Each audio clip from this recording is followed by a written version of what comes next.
사실 여기 정인으로 나와 있는 분들이 있는데 어저께 국민의힘 모 의원실에서 청문회 전에 그 정인을 좀 만나자고 제의를 했습니다. 그런데 보니까 그 한겨레 신문에 났던 그 사람이 주장했던 거나 수사 기록에 대해서 꼬치꼬치 물으면서 하려고 시도를 했거든요, 실제. 그래서 오늘 청문회장에 나오기 전에 한 30분 전에 와서 보자라고 제의를 했는데 본인은 저를 하고 되게 압박감을 느꼈다는데 사실 왜 정인을 하루 전에 이렇게 만나려고 합니까? 그리고 예를 들어서 형사법원에서도 재판관이 재판을 하루 앞두고 검사 측이든 피고인 측이든 만나려고 시도하는 거 아니겠습니까? 누가 증인을 만나려고 그래요? 여기 국민의힘의 임종덕 의원실에서 그걸 어제 시도했고 그래요? 예. 제가 제보를 받았습니다. 이런 것들이 사실 해유죠. 그리고 또 압박하려고 그러고 사정 공작으로 저는 해유라기보다 공작으로 보여요. 합참 개헌 과장님 나와주세요. 어저께 이러한 것들 연락을 받으셨죠? 방금 말씀하신 거 맞나요? 네네.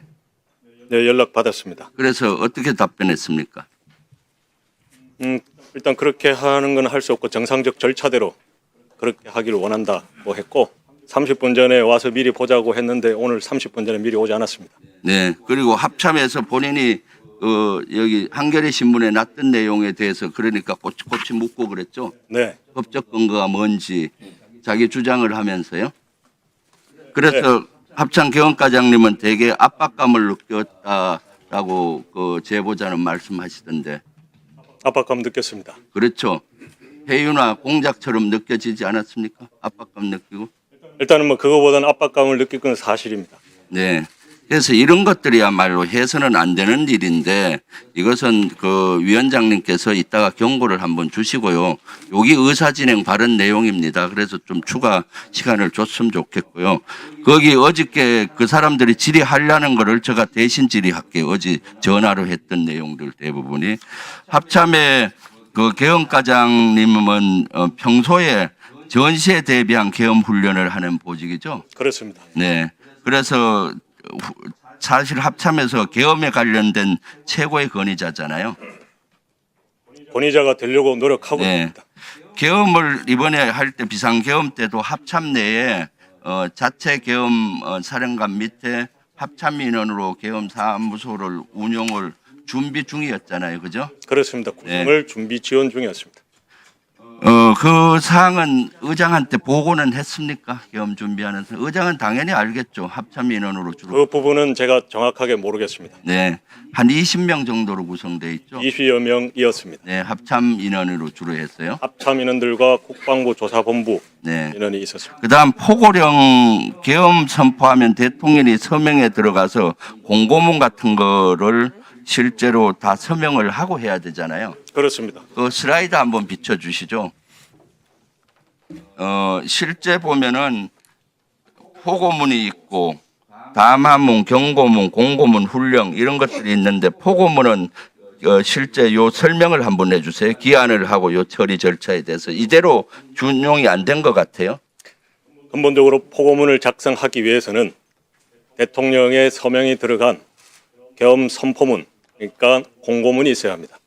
그것이 있어야 포고문이 작성이 되고 그 포고문을 작성을 할 때는 슬라이드에서 보시는 저 절차를 다 거쳐야 됩니다. 그렇죠.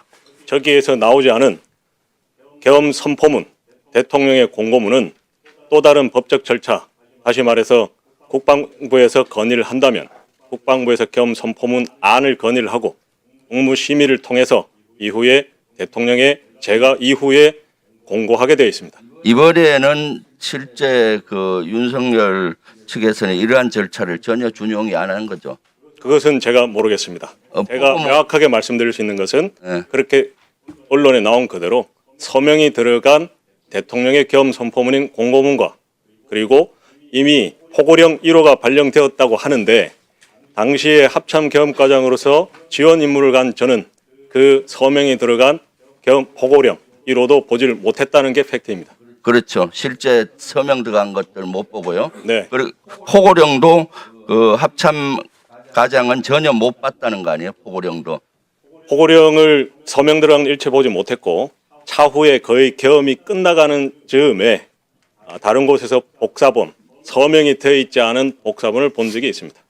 그래서 이번에 사실은 그리고 계엄사령관이나 부사령관 합동수사본부장 임명도 대통령이 해야 되는데 임명장 받습니까? 임명장을 주게 돼 있잖아요. 어떻게 돼 있나요? 임명장은 뭐 꼭 저에게 줘야 되는 것은 아니지만 네. 그 부분에 대한 임명장을 저는 보지 못했다라는 걸 말씀을 드렸습니다. 부사령관이 누구였는지 합동수사본부장이 누구였는지 언제 알았습니까? 그것은 다 상황이 종료되고 알았고 다만 계엄사 부사령관 정진팔 장군이라는 것은 작전회의실에 도착했을 때 그때 이후에 알게 되었습니다. 그러니까 이번에 사실은 비상계엄 당시에 합참에서 헌법과 계엄법과 그걸 구체하는 업무 편람에 이런 절차가 나와 있는데 절차를 전혀 준용이 안 돼 있다. 이 포고문과 포고령과 관련되는 거는 그렇게 봐도 무관할 것 같아요. 실제. 일단 그런 부분은 제가 판단할 영역을 가지고 있는 그대로 팩트만 일단 다 말씀을 드렸습니다. 네, 들어갔어요.